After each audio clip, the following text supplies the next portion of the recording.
Es por esto y tantos otros méritos que hoy tenemos el privilegio de escuchar en este auditorio a nuestro Premio Nacional de Ciencias, el doctor Humberto Maturana Romesín, para quien pedimos un fuerte aplauso de bienvenida para él.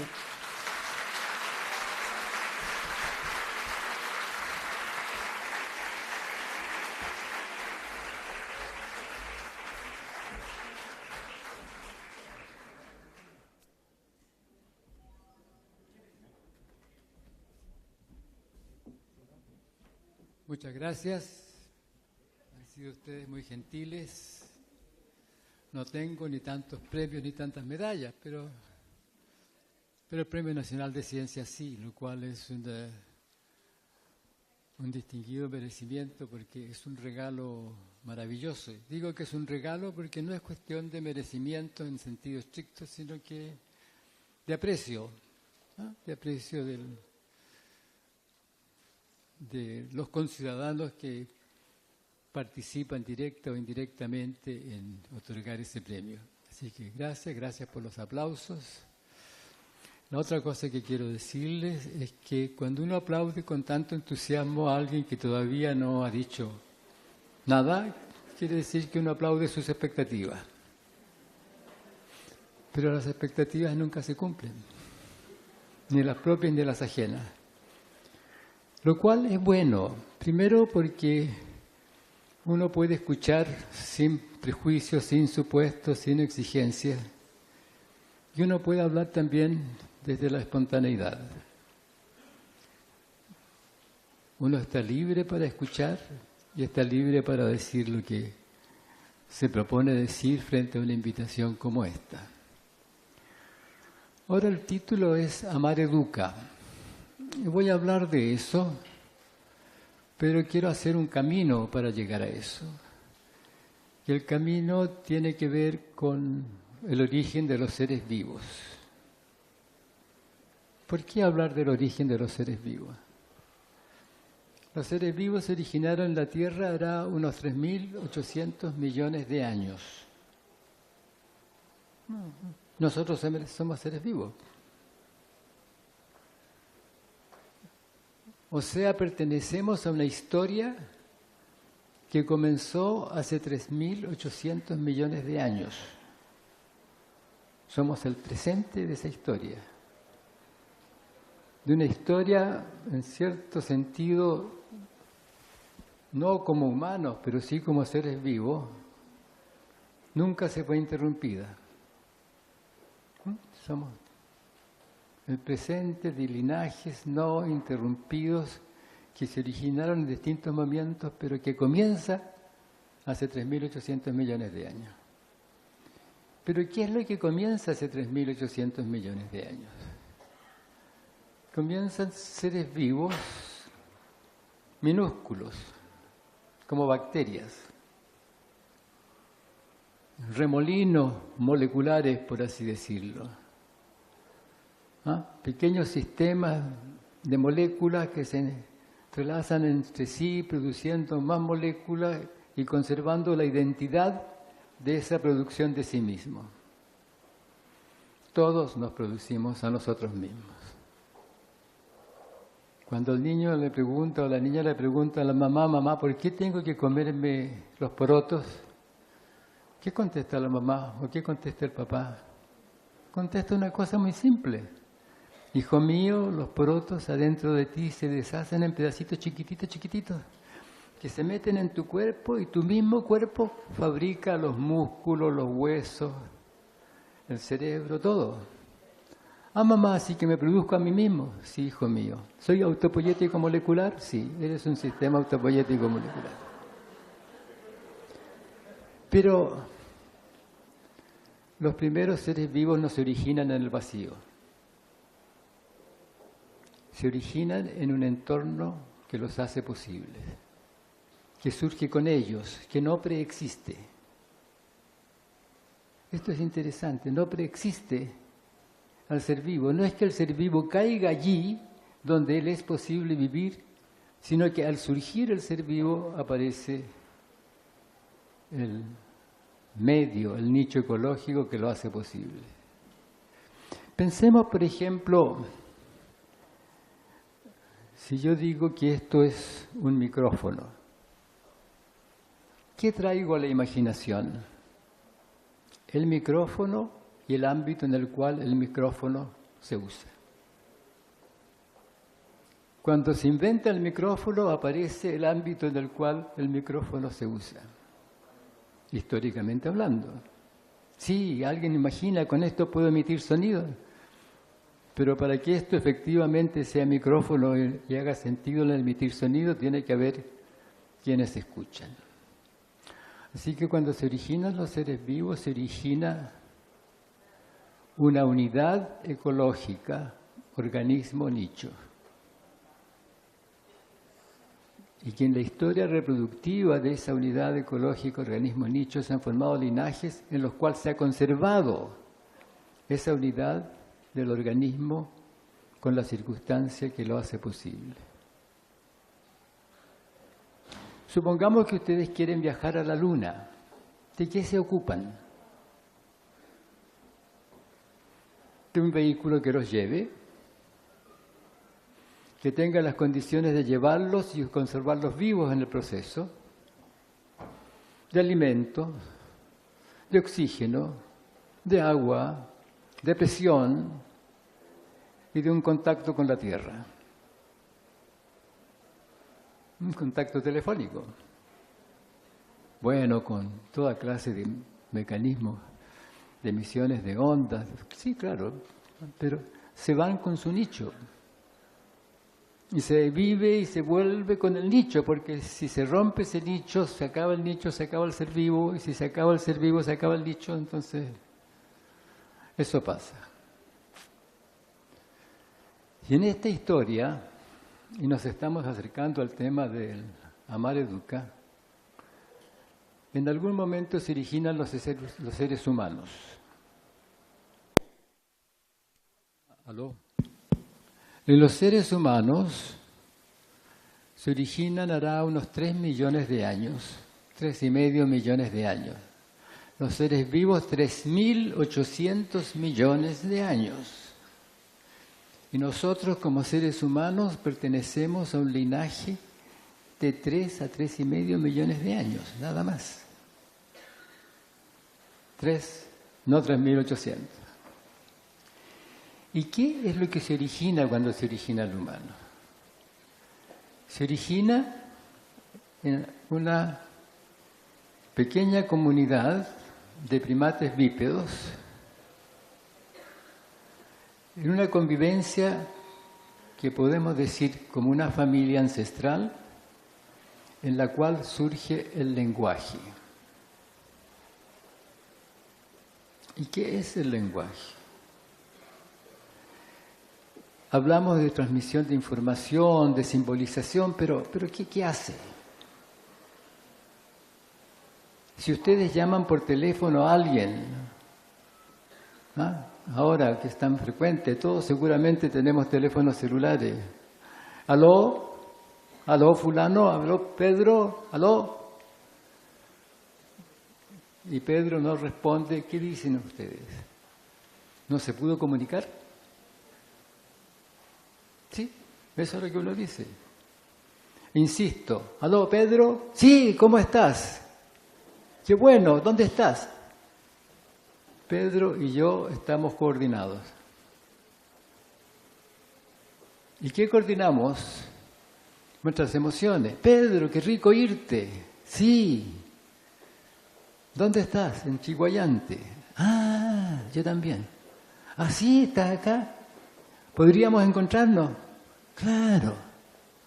Hemos coordinado nuestra emoción, nos sentimos contentos. Hemos coordinado nuestros haceres, nos vamos a encontrar. Hemos coordinado nuestros sentires, nuestros haceres, nuestras emociones. El lenguaje es un vivir en coordinaciones de sentires, haceres y emociones. Y ese de no es un I, sino que coordinamos nuestras coordinaciones. Coordinamos nuestras coordinaciones de emociones. Coordinamos nuestras coordinaciones de haceres. Y esa dinámica recursiva es expansiva, lo abarca todo. Todo lo humano lo vivimos en redes de conversaciones que se expanden. Toda la filosofía, redes de conversaciones, la ciencia, redes de conversaciones, redes de coordinaciones de sentires, haceres y emociones. El conversar no es una cosa banal, es un dar juntos en coordinaciones de sentires y haceres. Y eso es lo que sucede en algún momento, hará unos 3,5 millones de años, en una familia ancestral, un espacio acogedor, donde se convive en hacer ¿qué?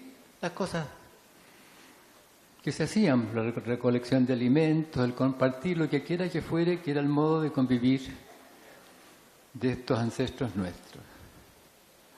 No los pensemos como seres que no sabían dónde estaban y andaban como si tuviesen que inventar algo. No, si ustedes miran un pájaro silvestre, ¿creen ustedes que se mueve conociendo su mundo? ¿Que surge con él, con su nicho ecológico? Sí. Sale del nido, vuela, pesca un gusanito y vuelve al nido donde tiene los huevitos y alimenta a las crías. Lo hace perfectamente bien. Nuestros ancestros, antes de que nosotros surgiésemos, es decir, antes de que comenzase a vivir en el lenguaje, se movían exactamente igual que el pajarito, conocían su mundo. Lo que pasa con el lenguaje es que se expande ese mundo de otra manera. No es solamente el de los haceres particulares de la manipulación, sino que aparecen las ideas, las coordinaciones de ideas, las coordinaciones de haceres, las coordinaciones de emociones.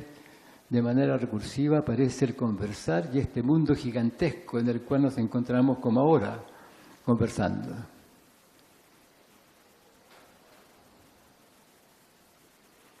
Y pasa a ser parte de nuestro nicho.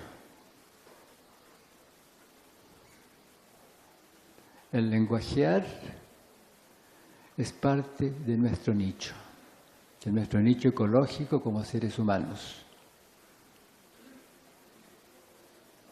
Y cuando un niño o una niña va creciendo en la familia, al nacer, ¿cómo nace? Nace un ser pequeño, entregado en la confianza a transformarse con la mamá, con el papá, con los hermanos, con la familia. ¿Y qué va aprendiendo cuando aprende el lenguaje? Coordinaciones de sentires y haceres. Llora y la mamá dice, tiene hambre, le voy a dar el pecho. No tiene hambre, le voy a pasar la mamadera. ¿Y cómo aprende el niño o el bebé, la niña pequeña, la mamadera? Busco un pizarrón y escribo, mira, te voy a explicar lo que es la mamadera, la voy a dibujar aquí, te voy a explicar lo que es la mamadera. ¿Hacen eso ustedes? ¿Hicieron eso alguna vez con el bebé de 2 meses? No. Empezaron a usar la mamadera. Y después, cuando está llorando a los 5 meses, dice, ya te traigo la mamadera. Y sabe. Y la mamá dice, entiende todo. No habla todavía, no va a hablar hasta el 1 año y medio posiblemente, un poco antes. Va a empezar. Y a los 2 años se lo va a hablar todo.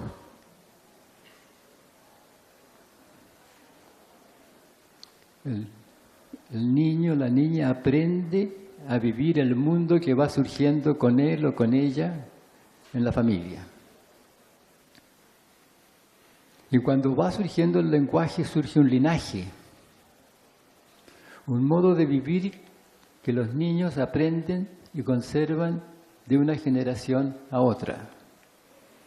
Nosotros somos el presente de un linaje que comienza hará unos 3,5 millones de años de esa manera, en las coordinaciones de los haceres de la convivencia, en un espacio acogedor que tiene permanencia, que tiene cuidado que una familia ancestral.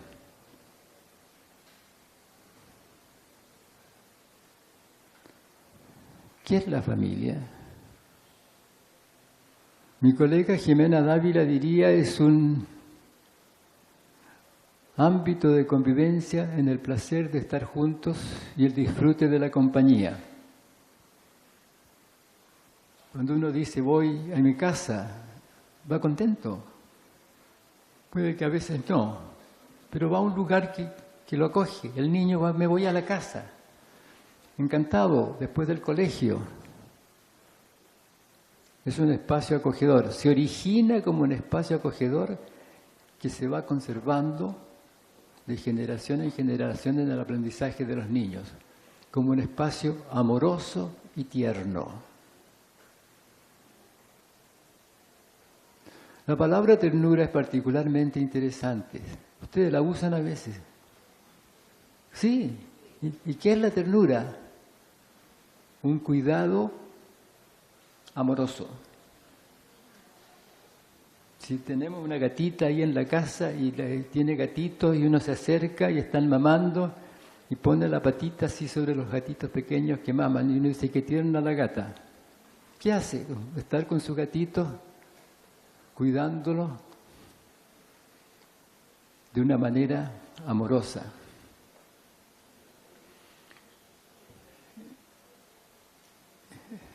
La ternura es una emoción muy importante porque se junta con el amar. El amar implica el ver al otro, el escuchar al otro o a la otra. Cuando alguien se queja, cuando el niño dice que no quiere ir al colegio, mamá no quiere ir al colegio. ¿Por qué? No quiero. ¿Por qué? Porque el profesor no me quiere. ¿Por qué dices que no te quiere el profesor? Los profesores quieren a los niños. No me quiere mamá. ¿Por qué dices que no te quiere? Porque nunca ve cuando levanto levanto la mano para hacer una pregunta. ¿No me ve? No me quiere.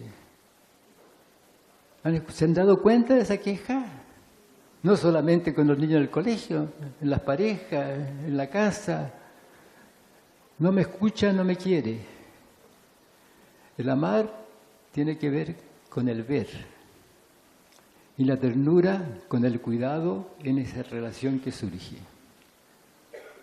Nosotros somos una clase de animales en la cual lo que nos define es una convivencia en el lenguaje, en la sensualidad y la ternura. Es una convivencia amorosa. Esa es la historia, ese es el origen. Eso es de mamíferos, sí, pero en nosotros es particular porque ocurre con el lenguaje y la ternura es central. Cuando se habla de educación sexual, rara vez se habla de ternura, pero la ternura es fundamental en la relación sexual. El sexo tiene que ver con la cercanía corporal, con el disfrute de la cercanía corporal. Y si no hay ternura, es abuso, es exigencia, es otra cosa. Así que pertenecemos a esta historia en la cual la relación en el lenguaje, la aceptación recíproca en la ternura es fundamental. ¿Qué queremos decir entonces cuando ponemos un título como ese, Amar educa? Hacemos referencia a una cosa fundamental que ocurre en la convivencia. El que nos transformamos en la convivencia, en el convivir juntos. Y la emoción fundamental que hace posible ese convivir de una manera armoniosa es el amar y la ternura. Señoras y señores, nos transformamos en la convivencia. De una manera u otra, según esa convivencia sea. Y pasa solo. Fíjense que hay dichos como este. Dime con quién andas y te diré quién eres. ¿Lo han escuchado? ¿Saben? ¿Qué está diciendo eso? Precisamente eso que estoy diciendo. Te vas a transformar con quien convives. Ambos se van a transformar. Los niños, las niñas con el papá, con la mamá, con los hermanos, y los hermanos, el papá y la mamá con los niños. Se transforman juntos. La educación es una transformación en la convivencia, en el cual nos ocupa que el espacio de convivencia sea tal que los niños y niñas crezcan como personas respetables, autónomas, reflexivas, dignas. Esa es la preocupación de todo papá y toda mamá. Esa es en el fondo la preocupación de los profesores y profesoras también. Eso es lo que queremos.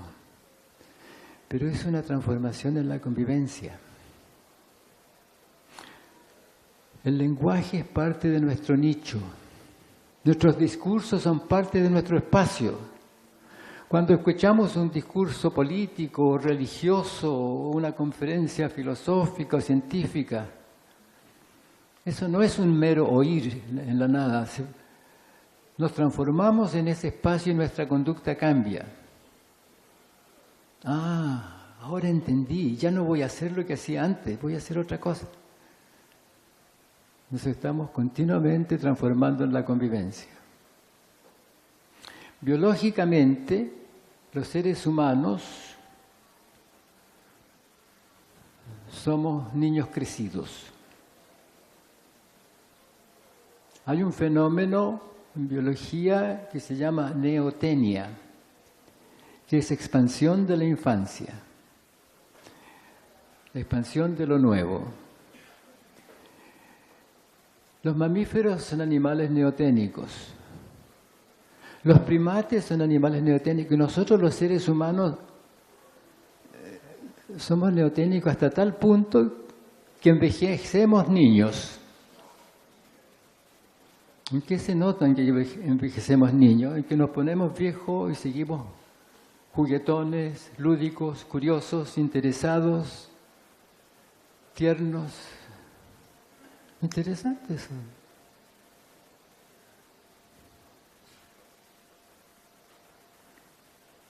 La sexualidad aparece en la mitad de la infancia. Y si no es deformada con alguna teoría de autoridad o de posición y dominio, es tierna. Los niños se transforman con los mayores con los cuales conviven. Cuando somos papá y mamá y queremos mandar a un niño al colegio, ¿de qué nos preocupamos?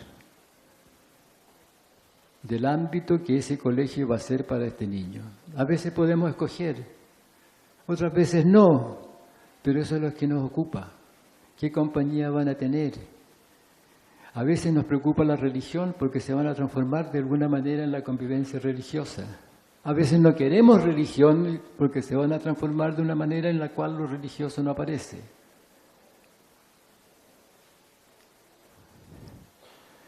La otra cosa que hacemos los seres humanos es teorías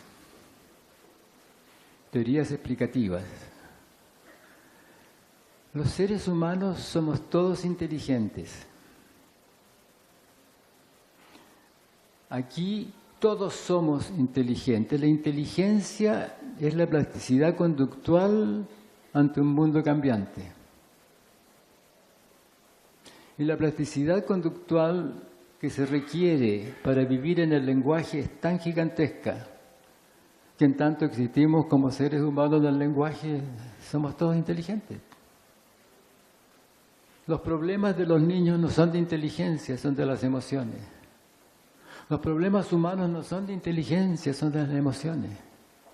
Cierto, podemos haber tenido historias muy distintas, curiosidades, deseos diferentes, haber vivido un ámbito que nos amplió el espacio, no nos restringió, sí. pero nuestros problemas no van a ser nunca de inteligencia.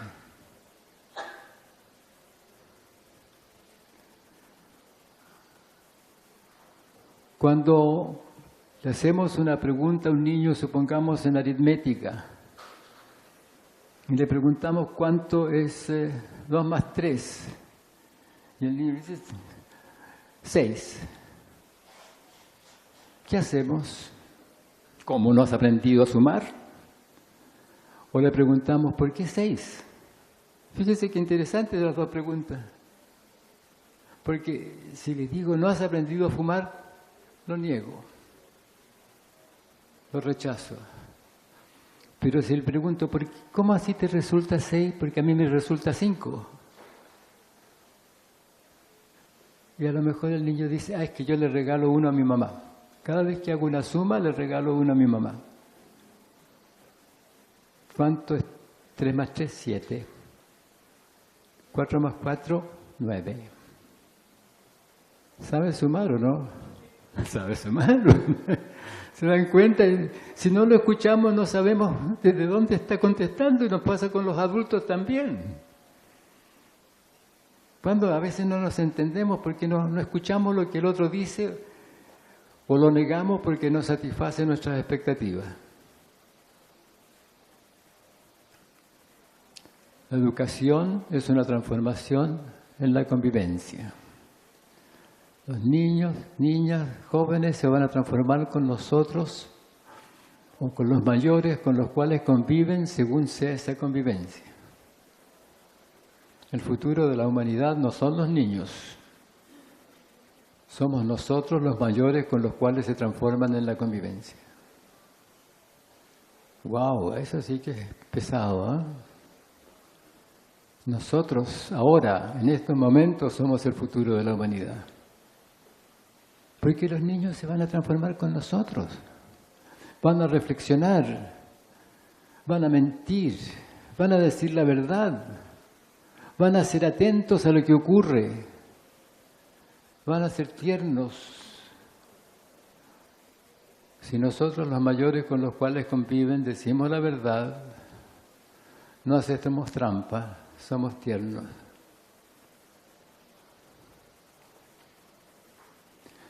El enseñar como parte de la convivencia es indicar, apuntar la mirada, guiar la reflexión. Pero en cualquier caso, los niños se van a transformar con los mayores con los cuales conviven. Puede ser otro niño, quien quiera que sea, con el cual se convive, se van a transformar juntos de todos modos.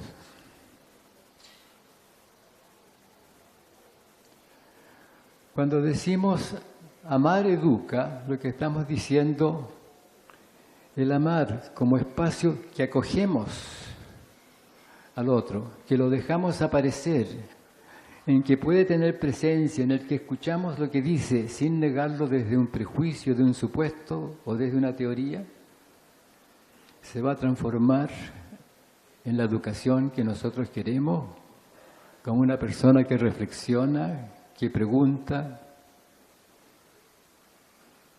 que es autónoma, que decide por sí mismo si quiere o no quiere. Una de las cosas que surge con el lenguaje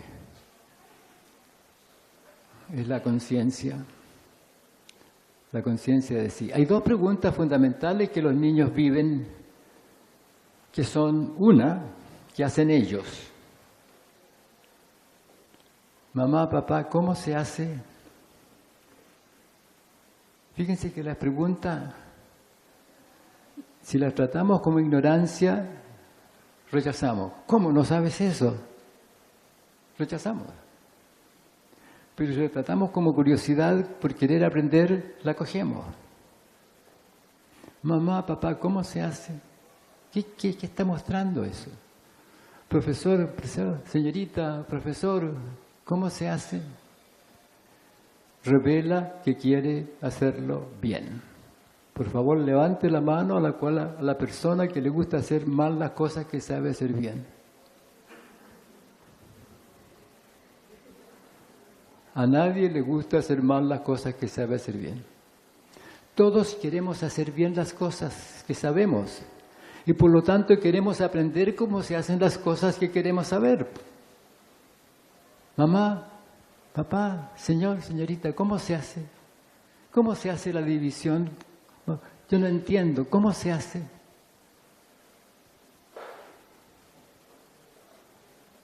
Y la otra pregunta fundamental es una que hace la mamá o el papá en algún momento al niño.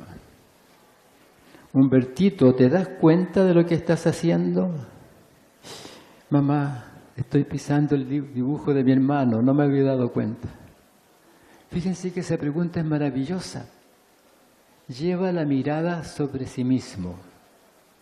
Abre el espacio de la reflexión. Dos preguntas fundamentales. Una que hacen los niños y que nosotros hacemos, seguimos haciendo. ¿Cómo se hace? ¿Cómo se explica? Y la otra, ¿te das cuenta de lo que estás haciendo? Oye, ¿te das cuenta de lo lindo el dibujo que hiciste? No tiene que ser una cosa negativa. Todo. Eso abre el espacio de la reflexión y constituye el ámbito de la conciencia y constituye el ámbito de la responsabilidad en último término, porque no me gustó lo que estaba haciendo. Amar educa. Si creamos un espacio que acoge, que escucha,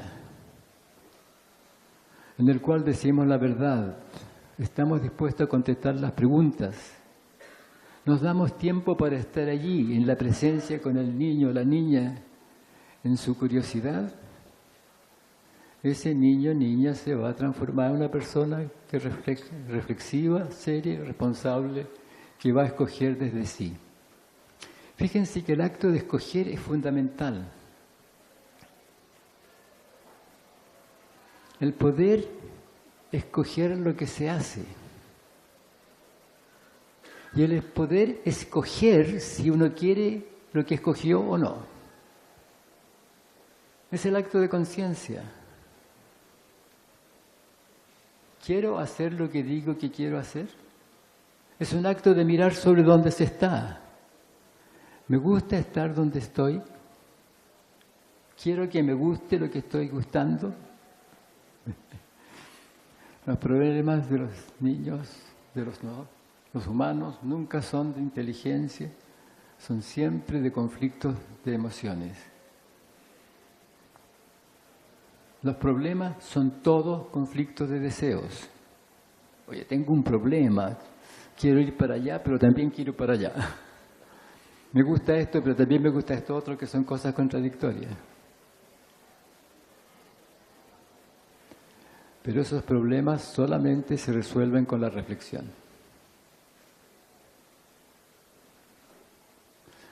También hacemos teorías.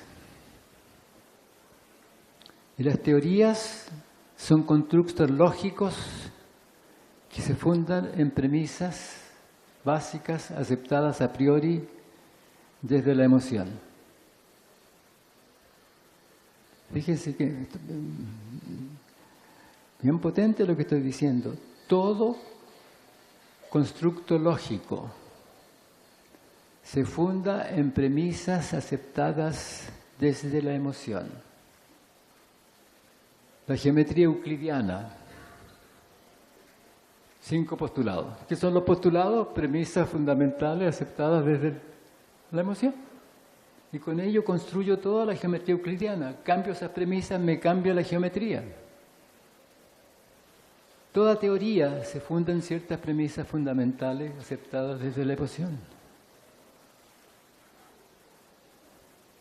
Si tenemos discrepancias que nos parecen que son discrepancias lógicas, se van a resolver viendo las coherencias del ámbito en el cual estamos hablando. Si no nos podemos poner de acuerdo, lo más probable es que estemos en ámbitos teóricos distintos, que estemos argumentando desde premisas básicas diferentes. Y la única solución es mirar desde dónde estamos diciendo lo que estamos diciendo, la reflexión.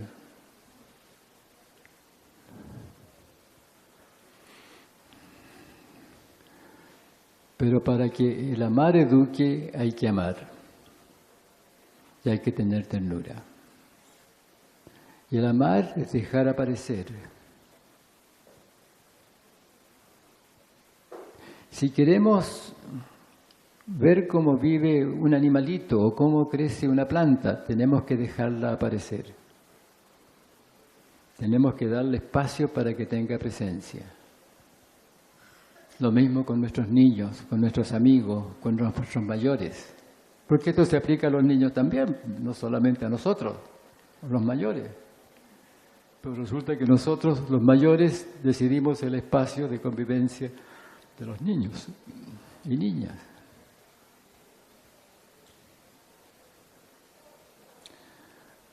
La educación es tal vez la tarea, yo en realidad no tal vez, pienso que es la tarea más importante de un país.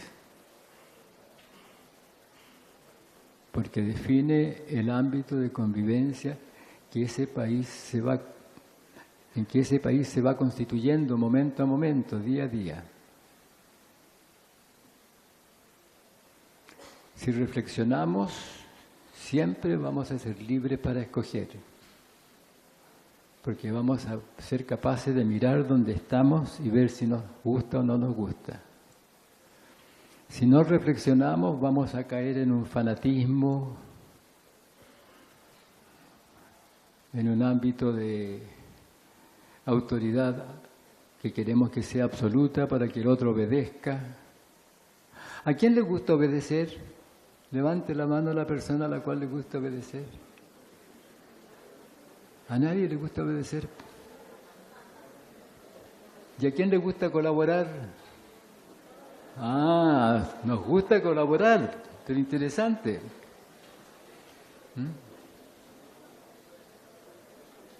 Si yo estoy trabajando y tengo un jefe, y el jefe me da un alto, vamos a la familia. Yo soy la mamá o el papá y le digo a Humbertito que vaya a buscar la cartera que dejé en la mesa. Humbertito, por favor, anda a buscar la cartera que dejé en la mesa. Pero mamá, estoy jugando. Humbertito, anda a buscar la cartera. Pero mamá no me deja. Humbertito, anda a buscar la cartera.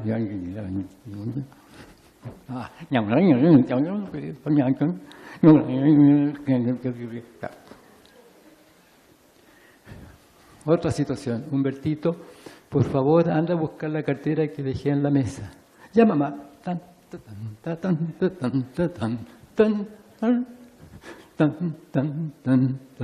Aquí está mamá. ¿Quién obedeció? ¿El primero o el segundo? El primero obedeció. El segundo no obedeció, colaboró. Interesante, ¿eh? Que a nadie le gusta obedecer. Y no le gusta a uno obedecer porque es una negación de sí mismo. Pero en el colaborar tengo presencia, soy libre, escojo. ¿Sí? A todos nos gusta colaborar. La educación es una transformación en la convivencia y seguirá un camino u otro según las teorías desde las cuales actuemos. Las teorías no son superfluas. Las teorías definen el espacio en el cual nos movemos y las aceptamos. Pero si aceptamos las teorías, las aceptamos porque aceptamos las premisas básicas desde donde se constituyen.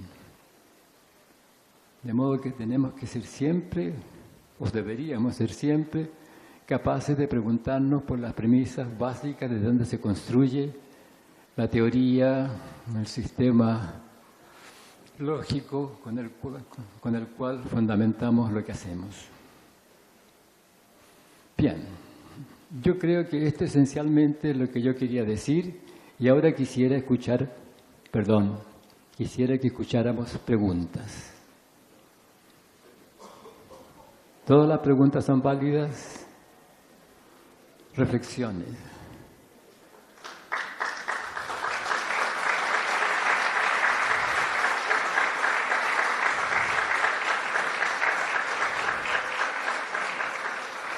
Gracias por los aplausos, pero no hemos terminado. ¿Alguna preguntita por el amor a Dios? Una. ¿Alguien quiere? ¿Ninguna pregunta? Allá hay una pregunta, por favor. ¿Hay algún micrófono cerca?